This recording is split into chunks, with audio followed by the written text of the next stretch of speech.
बेंगलुरु में 34 साल के AI software engineer Atul Subhash के आत्महत्या के मामले ने पूरे देश को झकझोर कर रख दिया है। एक व्यक्ति जो अपनी पत्नी के जुल्मों से इस प्रकार त्रस्त हो गया कि उसके सामने कोई विकल्प नजर नहीं आया और आखिरकार उसने सुसाइड कर लिया। लेकिन सुसाइड करने से पहले उसने 80 मिनट का एक वीडियो बनाया और एक लंबा चौड़ा सुसाइड नोट जो है वो छोड़ा है।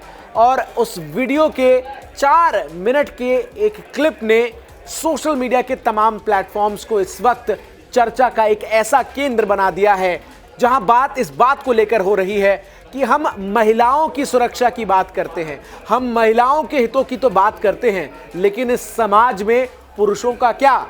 इस समाज में उन पुरुषों का क्या जो महिलाओं के झूठे आरोप के तले दबकर अपनी जिंदगियों को खत्म कर रहे हैं? उन पुरुषों का क्या जिनके ऊपर बेबुनियाद तथ्यहीन आरोप लगाए जाते हैं और समाज उन पुरुषों को लेकर जिस तरीके से बिहेव करता है वो अपने आप में उन पुरुषों के लिए आगे पूरे जिंदगी पर एक सवाल जो है वो खड़ा कर देता है। और अतुल सुभाष के आत्महत्या के मामले को लेकर लगातार नए अपडेट सामने आ रहे हैं और इस वक्त देश में ये सबसे ज्यादा चर्चा का विषय है। इस पूरे मामले में अब पुलिस भी हरकत में आ गई है और 4 लोगों के खिलाफ एफआईआर दर्ज की गई है। अतुल ने 5 लोगों पर उसे आत्महत्या के लिए उकसाने का आरोप लगाया है और जो वीडियो है उसमें वो तमाम बातों को रख रहा है। इन सब के बीच अतुल का एक बेटा भी है और उस वीडियो में अतुल उस दर्द को भी बयां करते हैं जिसमें वो कहते हैं कि वो अपने बेटे से नहीं मिल पाते हैं, उन्हें याद नहीं है कि उनका बेटा जो है वो कैसा दिखता है जब तक कि वो अपने बेटे की तस्वीर न देखे। उनके ऊपर उनकी पत्नी ने जितनी धाराएं, जितने मुकदमे लगाए हैं, उन सब से वो इस कदर परेशान हो गए हैं कि अब उनके पास कोई विकल्प नहीं है। अब उनके बेटे को लेकर जो उन्होंने एक खत लिखा है वो इन दिनों सोशल मीडिया पर काफ़ी वायरल है, जिसमें अतुल ने अपने बेटे को लिखा है कि मैं कुछ कहना चाहता हूं, मुझे उम्मीद है कि एक दिन वो इसे समझने के लिए पर्याप्त समझदार बनेगा।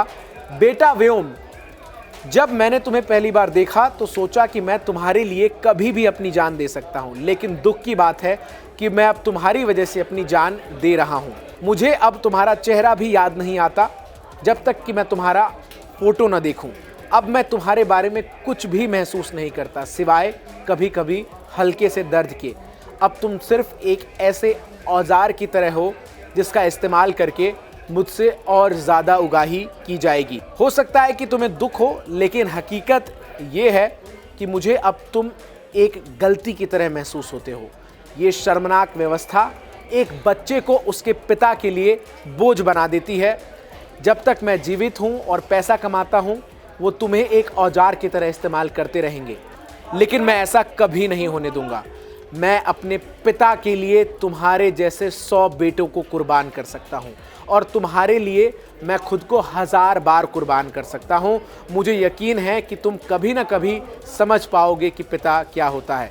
मेरे जाने के बाद कोई पैसा नहीं रहेगा। एक दिन तुम अपनी मम्मी और उसके लालची परिवार का असली चेहरा ज़रूर पहचान पाओगे। मुझे अक्सर हंसी आती है जब याद करता हूं कि मैंने तुम्हारे खातिर एक कार खरीदने का भी सोचा था।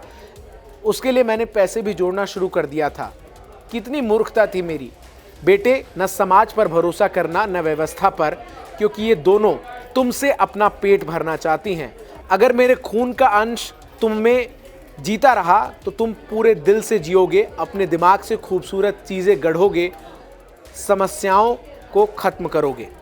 मीडिया रिपोर्ट्स के मुताबिक अतुल ने अपने 4.5 साल के बेटे व्योम के लिए ये खत लिखा है। इसके साथ ही साथ उसने कुछ गिफ्ट्स भी अतुल की तरफ से जो है वो अपने बेटे व्योम के लिए छोड़े गए हैं और उन्होंने कहा है कि 2038 में इन गिफ्ट्स को जो है वो खोलना।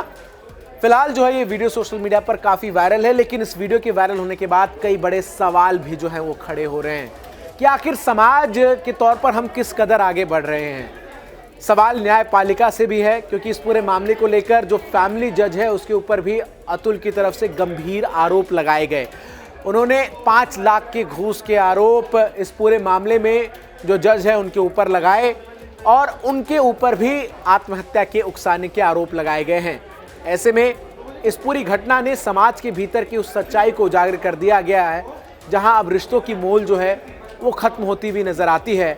और एक समाज और परिवार के रूप में हम किस कदर आगे बढ़ रहे हैं, इस पर हमें और आपको सोचने पर मजबूर कर देती है।